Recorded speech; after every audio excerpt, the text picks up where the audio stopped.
Hi hello friends అందరికీ నమస్కారం. ఈరోజు ఈ వీడియోలో తెలంగాణ రాష్ట్ర వ్యాప్తంగా ఉన్నటువంటి రైతులకు యాసంగి సీజన్కు సంబంధించిన రైతు భరోసా మొదటి విడత కింద 6,000 రూపాయలు జమ అవుతూ ఉన్నాయి. ఈ డబ్బులు ఎవరెవరికి జమ అవుతాయి, ఏ జిల్లాల్లో డబ్బులు పడుతున్నాయి, ఎన్ని ఎకరాలు ఉన్న వాళ్ళకి జమ అవుతాయి, డబ్బులు రాని వాళ్ళు ఈ 3 పనులు చేస్తేనే డబ్బులు జమ అవుతాయి. ఆ 3 పనులు ఏంటి, అలాగే రెండో విడత డబ్బులు ఎప్పుడు విడుదల చేస్తారు, సో దానికి సంబంధించిన పూర్తి ఇన్ఫర్మేషన్ ఈ వీడియోలో తెలుసుకుందాం. వీడియోని ఎక్కడ కూడా స్కిప్ చేయకండి ఫ్రెండ్స్, అండ్ వర్డ్ చూడండి.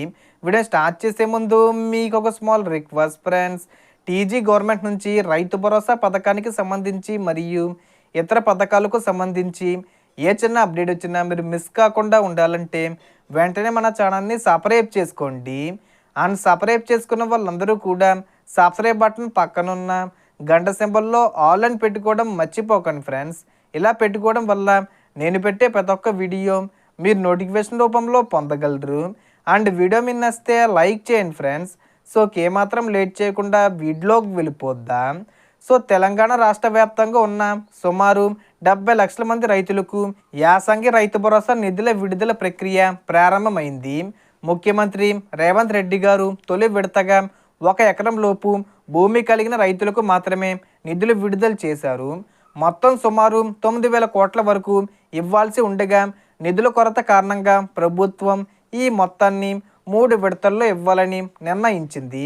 ఇప్పటికే తొలి విడతగా దాదాపు 3,446 కోట్లను మార్చి 22వ తేదీన విడుదల చేసింది.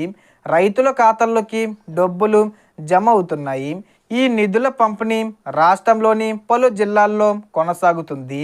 ముఖ్యంగా సిద్దిపేటతో పాటు సంగారెడ్డి, మెదక్, కరీంనగర్, వరంగల్, నిజామాబాదు, ఖమ్మం, నల్గొండ, మహబూబ్ నగర్, ఆదిలాబాదు, కామారెడ్డి, జగిత్యాల వంటి జిల్లాల్లో డబ్బులు ఇప్పటికీ జమ అవుతుండగా మిగతా జిల్లాల్లో కూడా దశల వారీగా జమ అవుతున్నాయి. అయితే కొందరికి ఇంకా డబ్బులు రాకపోవచ్చు. ఎందుకంటే ఈ ప్రక్రియ ఒకేసారి పూర్తి కాకుండా సుమారు వారం రోజుల పాటు కొనసాగుతుంది. అంటే ఈ మార్చి 31వ తేదీ వచ్చేలోపు ఎవరికైతే ఇంకా డబ్బులు పడలేదో వాళ్ళందరికీ డబ్బులు పడతాయి. కాబట్టి మీ పక్క వారికి డబ్బులు వచ్చి మీకు రాకపోతే ఆందోళన చెందాల్సిన అవసరం లేదు.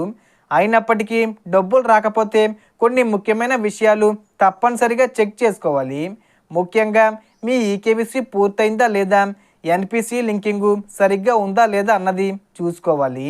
అలాగే మీ బ్యాంక్ అకౌంట్లో ఉన్న పేరు మరియు ఆధార్లో ఉన్న పేరు ఒకే విధంగా ఉన్నాయో లేదో కూడా ధృవీకరించాలి. ఈ 3 విషయాలు సరిగ్గా లేకపోతే డబ్బులు జమ కావు. అవసరమైతే మీరు సమీప మీ సేవా కేంద్రానికి వెళ్ళి ఈకేవీసీ పూర్తి చేయించుకోవచ్చు. లేదా పిఎం కిసాన్ వెబ్సైట్ ద్వారా ఓటీపీ ద్వారా కూడా పూర్తి చేసుకోవచ్చు. ఇక రెండో విడత నిధులు ఏప్రిల్ 15 ప్రాంతంలో విడుదలయ్యే అవకాశం ఉంది. కాబట్టి అప్పటికి ముందే అన్ని వివరాలు సరి చేసుకుంటే మీ ఖాతాల్లో డబ్బులు త్వరగా జమ అవుతాయి. సాధారణంగా అన్ని వివరాలు సరిగ్గా ఉంటే 24 నుంచి 48 గంటల్లోనే డబ్బులు అకౌంట్లోకి వస్తాయి. కానీ బ్యాంకు సెలవులు లేదా ప్రాసెసింగ్ కారణంగా కొంత ఆలస్యం కావచ్చు. అలాగే మీ బ్యాంక్ అకౌంట్లో సమస్యలుంటే పోస్టాఫీస్ అకౌంటు ఓపెన్ చేసుకోవడం కూడా మంచి ఎంపిక. ఎందుకంటే ప్రభుత్వ నిధులు అక్కడ త్వరగా జమ అవుతాయి మరియు ఆన్లైన్ లావాదేవీలు కూడా సులభంగా చేయవచ్చు.